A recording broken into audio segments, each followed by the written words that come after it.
ನಮಸ್ಕಾರ ರೀ ನಮ್ಮ ಎಲ್ಲ ರೈತ ಮಿತ್ರರಿಗೆ. ನಿನ್ನೆ ಒಂದು ಬಿಸ್ನೆಸ್ ನೋಡ್ದೆ, ಅದ್ರ ಬಗ್ಗೆ ಮಾತಾಡ್ಬೇಕಂತೇಳಿ ಸುಮ್ಮ ಅನ್ಸೋಬೇಕಂತೇಳಿ ನಿಮ್ಮ ಅಂತ್ಯಕ್ಕೆ ಬಂದೀನಿ.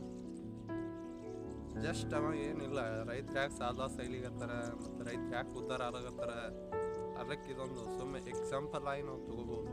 ಏನಪ್ಪ ಅಂತಂದ್ರೆ, ನಿನ್ನೆ ಒಬ್ಬ ಮಾರಾಟಗಾರ ನೋಡ್ದನ. ಯಾವ ಮಾರಾಟಗಾರ ಅಂದ್ರೆ ಈ ಮೆಕ್ಕೆಜೋಳ ಇರುತ್ತಲ್ಲ ಅದನ್ನೇ ಬೇಯಿಸಿ ದನಗಳಿಗೆ ಇಡ್ತಾರಲ್ಲ, ಬುಸ ಅಂತೇಳಿ ತಯಾರು ಮಾಡೋನು. ಏನಿಲ್ಲ, ಅವ 2,000, ಈಗ ಎಲ್ಲ ಕಡೆ ನೋಡ್ರಿ 2,000 ರೂಪಾಯಿ ದಾಣಿ ಹೆಂಗೆ ಈಗ ಮೆಕ್ಕೆಜೋಳ ತೊಗೋತಾರೆ. ಅವ ಅದನ್ನೇ ಬಿಸ್ನೆಸ್ ಮಾಡ್ಕೊಂಡ್ಬಿಟ್ಟಾನ. ಅದು ಹೆಂಗಪ್ಪ ಅಂತಂದ್ರೆ 2,000 ರೂಪಾಯಿ ಕ್ವಿಂಟಲ್ದಂಗೆ ಮೆಕ್ಕೆಜೋಳ ತೊಗೊಂಡು ಅವ ಏನು ಮಾಡ್ತಾನೆ, ಅದನ್ನೇ ಬೇಯಿಸ್ತಾನೆ. ಬೇಯಿಸಿ ಅದನ್ನೇ ನೀರಾಗ ಕಲಿಸ್ಕಿಲಿಂದ ದಿನ ತಂದು 25 ರೂಪಾಯಿದಾಗ ಮಾರ್ಲತ್ತ ಇಲ್ಲಿ ಊರಾಗ. ಈಗ ಯಾಕಂದ್ರೆ ಈಗ ಹಿಂಡ ದನದ ಇರ್ತಾವಲ್ಲ, ಜರ್ಸಿ ಆಗಲಿ ಆಕಳಾಗಲಿ ಎಮ್ಮೆ ಆಗಲಿ, ಅವ್ರು ತೊಗೊಳತ್ತಾರ. ಸಿಟಿಯಾಗ ಇದೇ ದೊಡ್ಡ ಉದ್ಯಮವಾಗಿ ಅವ ಮಾಡ್ಕೊಂಡಾನ, ಇದನ್ನೇ ಬಿಸ್ನೆಸ್ ಆಗಿ ಮಾಡ್ಕೊಂಡಾನ. ಅವ ಎಷ್ಟು ತೊಗೋತಾನೆ, 2,000 ರೂಪಾಯಿ ಕ್ವಿಂಟಲ್ದಂಗೆ ತೊಗೊಂಡಂತ ತಿಳ್ಕೊರಿ. ಅದಕ್ಕಿಂತ ಏನೋ ಕಡಿಮೆನೂ ಆಗ್ತದೆ ಮೆಕ್ಕೆಜೋಳದ್ದು, ಅದಕ್ಕಿಂತ ಏನೋ ಜಾಸ್ತಿನೂ ಆಗ್ತದೆ. ಜಾಸ್ತಿ ಅಂತೂ ಆಗೇ ಇಲ್ಲ, ಕಡಿಮೆನೇ ಆಗ್ತದೆ. ಇನ್ನೂ ಜಾಸ್ತಿ ನೋಡಿದ್ರೆ 1,800-1,900 ರೂಪಾಯಿ ಹಂಗೆ ಆಗ್ತದೆ.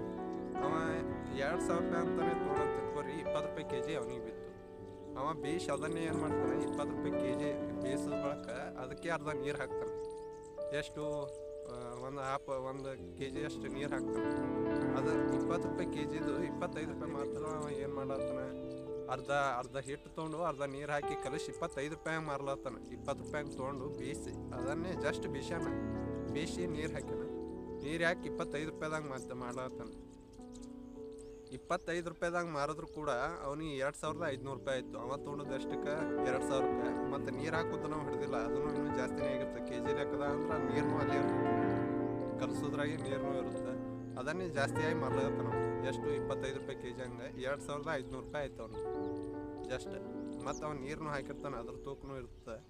ಬರೀ ಜಸ್ಟ್ ಇದು ಹಿಡಿದ್ರೆ ಅಂದ್ರೆ ತಿಳ್ಕೊಂಬಿಡ್ರಿ ನಮ್ಮ ರೈತರದ್ದು ಹೆಂಗೆ ಅಂದ್ರೆ ಪರಿಸ್ಥಿತಿ.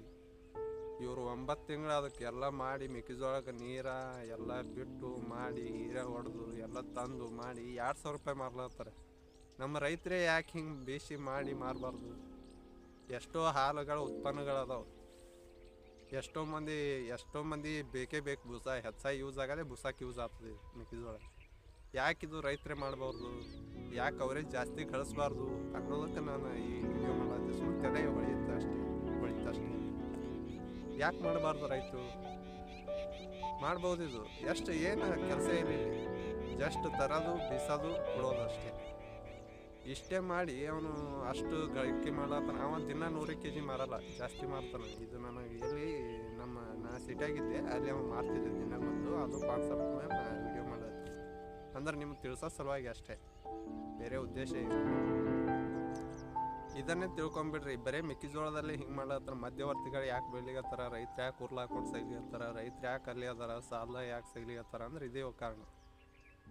ಎಷ್ಟು ಬೆಳೆದ್ರು ಇವ್ರು 2,000 ರೂಪಾಯಿ ಮಾರ್ತಾರೆ, ಅವ ಒಂದೇ ದಿನದ ಬೇಯಿಸ್ಕಿಲಿಂದ್ರೆ ಅವ 2,500 ರೂಪಾಯಿ ಮಾರ್ತಾನೆ. ಅವ್ನಿಗೆ ಒಂದೇ ದಿನದ 500 ರೂಪಾಯಿ ಸಿಕ್ತು. ಇವು 500 ರೂಪಾಯಿ ರೈತರು ಪಡಿಬೇಕಂದ್ರೆ ಎಷ್ಟೋ ಇಲ್ಲಿ ನೀರು ಉಣಿಸ್ಬೇಕು, ಅದು ಹೊಲ ಅರಗಬೇಕು, ಬಿತ್ತಬೇಕು, ಅದು ನೀರು ಹತ್ತಿ ಹೋಯ್ತು ಬತ್ತು ಏನೇನೋ ಮಾಡಿ ಸಂಕಟ ಮಾಡಿ ರೈತರು ತಂದಿರ್ತಾರೆ. ಇದನ್ನೇ ಅವ್ರು ಮಧ್ಯವರ್ತಿಗಳು ಇದು ಮಾಡ್ಕೊಂಡಿರ್ತಾರೆ ಬಿಸ್ನೆಸ್. ಇದನ್ನೇ ಯಾಕೆ ರೈತರು ಮಾಡಬಾರ್ದು? ಏನು ಕೆಲಸ ಇಲ್ಲ, ಬರೀ ಬೀಸೋದು, ನೀರು ಕಲಸೋದು, ಮಾರೋದು. ಇನ್ನೂ ಹೆಚ್ಚಾಗಿ ಹೇಳ್ಬೇಕಂದ್ರೆ ಬೀಸ್ಕಿಲಿಂದ್ರೆ ಅದ್ರಾಗ 1-2 ಥರ ಘಟಕ ಹಾಕಿ ಅದನ್ನೇ ಚೀಲಗಟ್ಟಲೆ ಮಾರ್ಲತ್ತಾರೆ ಹೆಚ್ಚಿಗೆ ರೇಟ್. ಇದನ್ನೇ ಯಾಕೆ ರೈತರು ಮಾಡಬಾರ್ದು ಅನ್ನೋದು ನನ್ನ ಉದ್ದೇಶ ಅಷ್ಟೇ.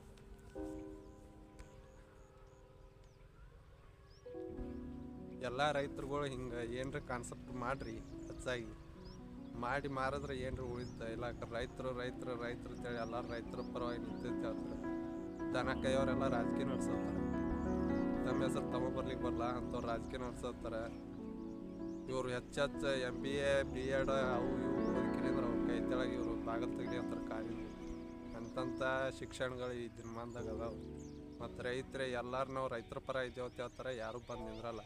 ಇದೇ ಮೊನ್ನೆ ಕಬ್ಬಿನ ವಿಷಯ ನೋಡಿದಾಗೆ ಎಷ್ಟೋ ಆಯಿತು. ಎಷ್ಟೋ ರೈತರು ಬರೇ 3,400 ರೂಪಾಯಿ ತೊಗೊಳಕ್ಕಲ್ಲ ಎಷ್ಟೋ ದಿನ ಸ್ಟ್ರೈಕ್ ಮಾಡಿದ್ರು. ಅದನ್ನು ಇವರು ಬೆಂಕಿ ಹಚ್ಚಿ ಸುಟ್ಟು ನಡೆಯೋನವರು ಮತ್ತು ಅದನ್ನು ರೈತರ ಮೇಲೆ ಕಟ್ಟಿದ್ರು. ರೈತರಿಗೆ ಹಿಂಗೆಲ್ಲ ಹಾಳು ಮಾಡ್ರೆ 2 ಕೋಟಿ ಲಾಸ್ ಆಗುತ್ತೆ ಎಷ್ಟೋ ಸೋಷಿಯಲ್ ಮೀಡಿಯಾ. ಮತ್ತು ಯಾಕಾಗಲ್ಲ? ಎದಿಷ್ಟು ಯಾಕೆ ಮಾಡಬಾರ್ದು ಹಿಂಗೆ ಪ್ರತಿಯೊಂದು ಈ ಮೆಕ್ಕೆಜೋಳ ಅಂತಾನೆ ಅಲ್ಲ ಪ್ರತಿಯೊಂದ್ರ ನೀವು ಯಾಕೆ ಮಾಡಬಾರ್ದು ಅನ್ನೋದು ನನ್ನ ಉದ್ದೇಶ ಅಷ್ಟೇ. ಹಾಗೆ ಹೆಚ್ಚಾಗಿ ವಿಡಿಯೋಗಳು ಮಾಡ್ತಿರ್ತೀನಿ, ಸರಿ ಅನಿಸ್ತದೆ ಸಬ್ಸ್ಕ್ರೈಬ್ ಮಾಡಿ ವಿಡಿಯೋಗಳು ನೋಡ್ರಿ, ನಿಮ್ಗೆ ತಿಳಿದಷ್ಟು ನೀವು ವಿಡಿಯೋಗಳು ಮಾಡಿ. ಈ ಹೆಚ್ಚಾಗಿ ಎಲ್ಲರಿಗೆ ಹೇಳ್ಕೊತ ಹೋಗೋಕ್ಕಿಂತ ಈ ಸೋಷಿಯಲ್ ಮೀಡಿಯಾ ಚೆನ್ನಾಗಿ ನಾವು ಯೂಸ್ ಮಾಡ್ಕೋಬೋದು, ಇದಕ್ಕೂ ಯೂಸ್ ಮಾಡ್ಕೋಬೋದು, ಇನ್ನೊಂದು ಬಿಸ್ನೆಸ್ಗಳಿಗಾಗಿನೂ ಯೂಸ್ ಮಾಡ್ಕೊಳತ್ತರ ಕೆಲವು. ನಾವು ಯಾಕೆ ಮಾಡ್ಕೊಂಡು ರೈತರು ಯಾಕೆ ಅನ್ನೋದು ನನ್ನ ಉದ್ದೇಶ ಅಷ್ಟೇ. ನೋಡ್ರಿ ಈ ಸೋಷಿಯಲ್ ಮೀಡಿಯಾ ಎಲ್ಲರೂ ಹೆಂಗೆ ಯೂಸ್ ಮಾಡ್ಕೊಳತ್ತಾರಂದ್ರೆ ಚೂಡಾದವ್ರು ಸುದ್ನೆ ಚೂಡ ಇಲ್ಲಿ ಎಷ್ಟು ಬಾರಿ ಸಿಗ್ತಾವತ್ತೆ ವಿಡಿಯೋ ಮಾಡಿ ಹಾಕಿ ಅದು ಮಿಲಿಯನ್ ಗಟ್ಟಲೆ ಓಡ್ಲತ್ತಾರ, ಲಕ್ಷಾಂತರ ಜನ ನೋಡ್ಲತ್ತಾರ. ಮತ್ತು ನಮ್ಮದು ರೈತರದ್ದು ಯಾಕೆ ಬೆಳೆಸಲ್ಲ ಜನ ಬೆಳೆಸ್ತಾರೆ, ನಾವು ಅದಕ್ಕೆ ಎಲ್ಲಿ ಯೂಸ್ ಮಾಡ್ಬೇಕಷ್ಟೇ. ನಾವು ಬರೀ ಮಂದಿ ವಿಡಿಯೋ ನೋಡ್ಕೊತು ಕಾಮಿಡಿ ನೋಡ್ಕೊತು ಹೆಚ್ಚಾಗಿ ವಿಷಯಗಳು ಮಾಡಬೇಕು. ರೈತರು ಬರೇ ಬೆಳೆದೆಲ್ಲ ಒಯ್ದಾಡ್ತಿ ಹಾಕಿದ್ರೆ ಏನಾಗಲ್ಲ. ಆದ್ರೆ ಇದು ಅಷ್ಟೇ ಅಲ್ಲದೆ ಗೋಧಿದು ನೋಡ್ರಿ ನೀವು, ಗೋಧಿದು ಎಷ್ಟು 2,000 ಕೊಟ್ಟು ತೋತಾರ. ಅದನ್ನೇ ಹಿಟ್ಟಾಗಿ ಮಾಡಿ 2,500 ರೂಪಾಯಿ 5 ಕಿಲೋ ಮಾರ್ತಾರೆ. 2,500 ರೂಪಾಯಿ ಇದು ಭಾಳ ದಿನ ಆಯಿತು, 2 ವರ್ಷದಿಂದ ಹೇಳತ್ತೀನಿ. 5 ಕಿಲೋಗೆ 200 ರೂಪಾಯಿ 2,500 ರೂಪಾಯಿ ಹಂಗೆ ಮಾರ್ಲತ್ತಾರ. ಮತ್ತು ನಾವೇ ಯಾಕೆ ಇಲ್ಲಿ ಬೆಳೆದವ್ರೆ ಯಾಕೆ ಗೋಧಿ ಬೀಸಿ ಅದಕ್ಕೆ ಪ್ಯಾಕೆಟ್ ಮಾಡಿ ಮಾರಬಾರ್ದು? ಆತು ಮಾಡಿದ್ರೆ ಏನು ಭೀ ಆಗ್ತದೆ. ಮತ್ತು ಬೆಂಗಳೂರ್ದಾಗ ನೋಡ್ರಿ ರೊಟ್ಟಿದ ಒಂದು ಬಿಸ್ನೆಸ್ ಬಂದೆಲ್ಲ ಜೋಳಗಳು ಮಳೆ ಮಾಡ್ತಾರೆ, ಅಲ್ಲಿ ಒಯ್ದು ರೊಟ್ಟಿ ಮಾಡಿ ಮಾರ್ತಾರೆ. 6 ರೂಪಾಯಿ ಒಂದು ರೊಟ್ಟಿ ಮಾಡ್ಲಾಗ್ತದೆ. ಮತ್ತು ಇದನ್ನೇ ಯಾಕೆ ನಾವು ಮಾಡಬಾರ್ದು? ರೈತರು ಅವ್ರಿಗೆ ಯಾಕೆ ಮಧ್ಯವರ್ತಿಗಳಿಗೆ ಯಾಕೆ ಬೆಳೆಸ್ತೀರಿ? ಅವ್ರು ಏನು ಬೆಳೆಯಲ್ಲ ಬಿಡಲ್ಲ. ಜಸ್ಟ್ ನೀವು ಕೊಟ್ಟದನ್ನು ಒಂದೇ ದಿನದಲ್ಲಿ ಬೀಸಿ ಒಂದೇ ದಿನದ ಮಾರೋದಕ್ಕೆ ಅವ್ರು ಅಷ್ಟು ಫೈದೆ ತೊಗೊಳ್ತಾರೆ. 1,000 ರೂಪಾಯಿ ತೊಗೋತಾರೆ ಅಂದ್ರೆ ಒಂದು 100 kg. ಮತ್ತು ಅವ್ರದ್ದು ಹೆಚ್ಚಿಗೆ ಇತ್ತಂದ್ರೆ ಇನ್ನು ಹೆಚ್ಚಿಗೆ ಹಾಕೋತ ಹೋಗ್ತದೆ. ನೀವು ಯಾಕೆ ಮಾಡಬಾರ್ದು ಅನ್ನೋದು ನನ್ನ ಉದ್ದೇಶ. ಎಲ್ಲರೂ ಮಾಡಿರಿ, ಅಳವಡಿಸೋರಿ, ರೈತರು ಒಂದು ಸ್ವಲ್ಪ ಮುಂದೆ ಬರೋಣ ಅನ್ನೋದು ನನ್ನ ಭಾವನೆ. ಹಾಗೆ ನಿಮ್ಮ ಏನರೇ ಕಾನ್ಸೆಪ್ಟ್ಗಳು ಇದ್ದು ಅಂದ್ರೆ ಈ ಸೋಷಿಯಲ್ ಮೀಡಿಯಾ ಆಗಿರೋದ್ರಿಂದ ವಿಡಿಯೋಗಳು ಮಾಡಿ ಹಾಕ್ರಿ, ನಾವು ತಿಳ್ಕೊತೇವೆ. ಹೆಚ್ಚಾಗಿ ರೈತರು ಎಲ್ಲರೂ ನೋಡ್ತಾರೆ ವಿಷಯ.